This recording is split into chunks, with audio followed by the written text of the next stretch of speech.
مفتی زبیر احمد صاحب قبلہ ادام اللہ اقبالہ، جنہوں نے دن رات ایک کر دیے تھے. میرے خیال سے 8 مہینے میں جتنے ان کے بال سفید ہوئے اس سے زیادہ نہیں ہوئے ہوں. صرف اسی لیے نہیں کہ ایک بھائی کے لیے، اس لیے بھی لڑ رہے تھے کہ ایک عالم کے لیے جس سے دین کا بہت سارا حصہ وابستہ ہے.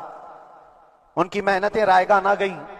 بہت سارے میرے احباب و اقربا، خاص طور پر مدن پورہ اور وکرولی سے، جنہوں نے اپنے گھر بار چھوڑ کر میرے لیے دوڑتے بھاگتے رہے.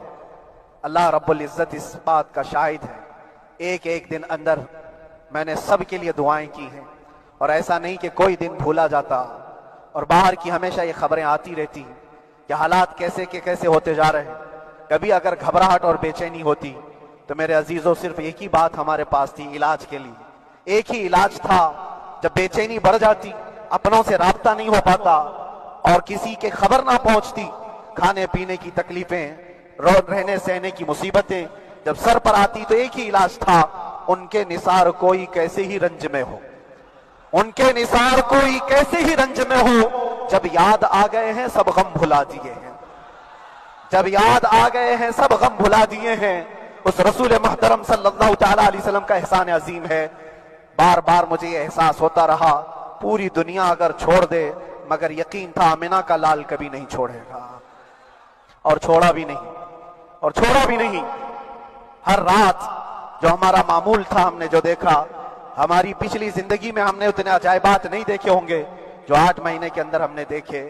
نبی پاک صلی اللہ تعالی علیہ وسلم کے انعامات و اکرامات، رب تبارک و تعالیٰ کی مدد سے دل مضبوط ہوتا ہے. عزیزان گرامی، ہم نے تو وہاں ایسے لوگوں کو دیکھا جو ڈپریشن کا شکار ہو کر کافر بھی ہو گئے، اور حالات سے گھبرا کر کے وہ انکار کر بیٹھے کوئی خدا نہیں ہے، کوئی مدد نہیں آتی ہے. ایسے حالات وہاں دیکھے، لیکن ان حالات میں بھی اللہ تبارک و تعالیٰ کی مدد ساتھ رہی. رسول پاک صلی اللہ تعالیٰ علیہ وسلم کا انعام و اکرام یہ تھا کہ جس طرح سے گئے تھے اسی طرح سے واپس بھی آئے. جس طرح سے گئے تھے ویسی واپس آئے. اور نہ میرے مصطفیٰ نے باہر میری عزت میں کمی کی، نہ اندر عزت میں کمی کی، کہیں پر بھی نہیں. الحمدللہ جس شان کے ساتھ رسول پاک صلی اللہ تعالیٰ علیہ وسلم اپنے چاہنے والوں کو رکھتے ہیں وہ میں نے دنیا میں دیکھا.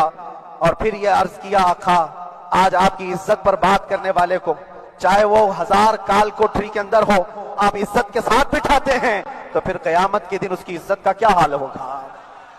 عرش حق ہے مسند رفعت رسول اللہ کی، دیکھنی ہے حشر میں عزت رسول اللہ کی. میرے عزیزو ایک بات کو طے کر کے چلو، انہیں جانا انہیں مانا، نہ رکھا غیر سے کام، للہ الحمد میں دنیا سے مسلمان گیا.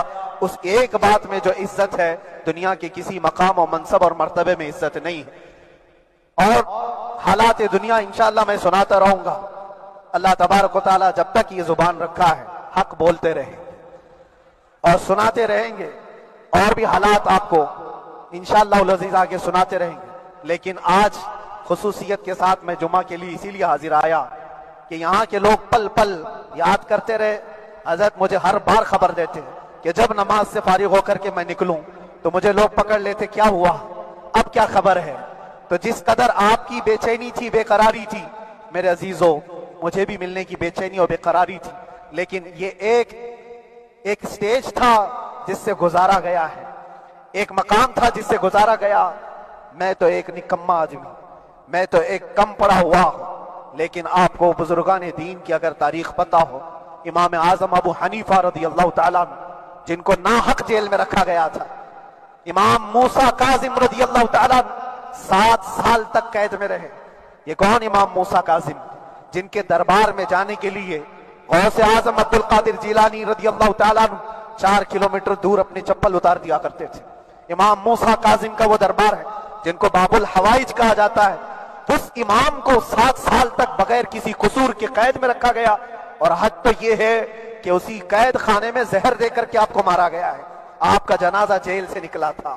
امام احمد بن حنبل جن کو 5 لاکھ حدیثیں یاد ہیں نبی پاک صلی اللہ تعالیٰ علیہ وسلم کی، بغداد کے سر بازار آپ کو ننگی پیٹھ پر کوڑے مارے گئے. آپ کو اندازہ ہے بزرگان دین کی ایک لمبی فہرست ہے. جب میں وہاں گیا تھا تو ایک بزرگ کی بڑی یاد آئی، وہ تھے حضرت مجدد الفیسانی رضی اللہ تعالیٰ. اکبر جیسے ڈکٹیٹر کے سامنے، اس زمانے کے سب سے بڑے ڈکٹیٹر بادشاہ کے سامنے آپ نے حق بات کا اعلان کیا تھا۔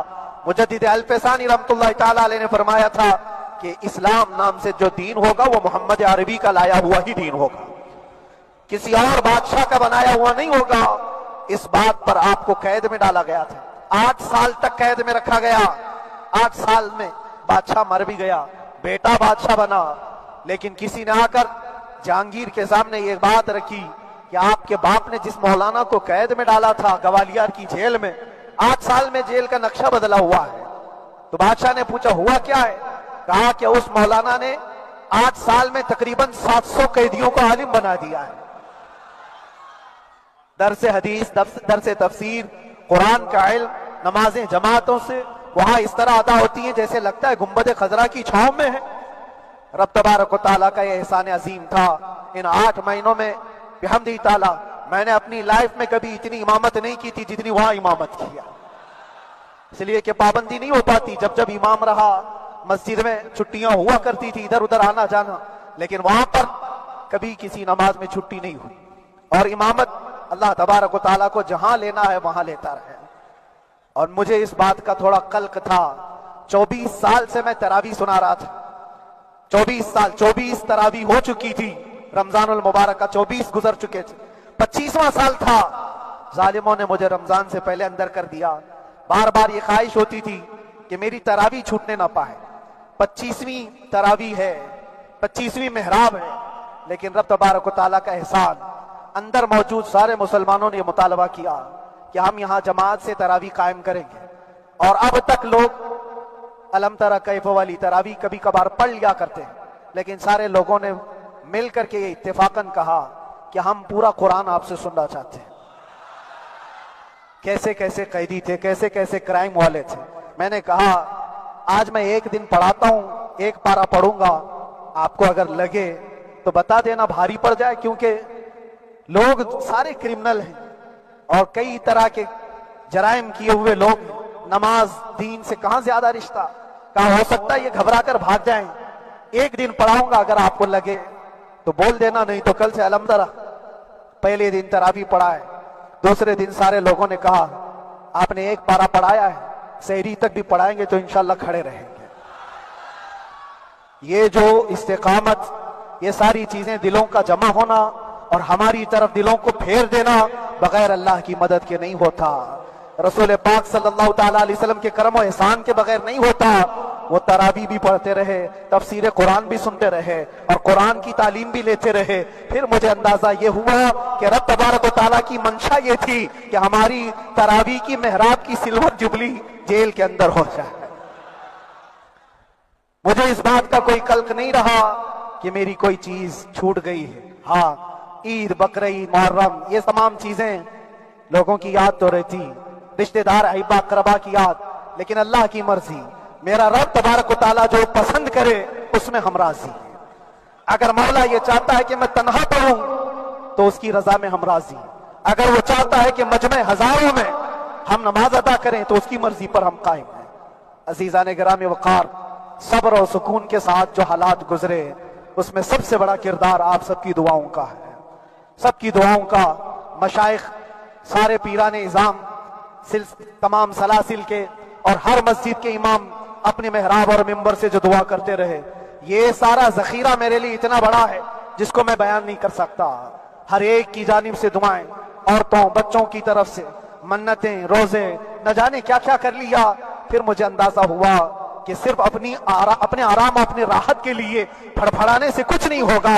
رب تبارک و تعالیٰ یہ چاہتا ہے کہ پوری امت مل کر کے اس فقیر کے لیے دعا کرے، اور اللہ تعالیٰ کو جب تک منظور تھا تمہاری دعائیں ہوتی رہی۔ بعض لوگوں کو یہ خیال بھی آیا، کچھ میرے احبا اقربا رشتہ داروں نے بھی کہا اتنی ساری دعائیں ہوئی، اتنی ساری دعائیں ہوئی، قبول کیوں نہیں ہوتی؟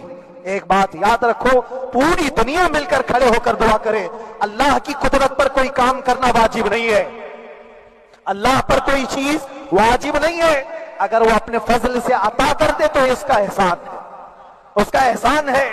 اب چاہے وہ سال بھر میں قبول کرے کہ 5 سال میں قبول کرے، ایک بات یاد آتی ہے میرے عزیزوں، ہماری قید تو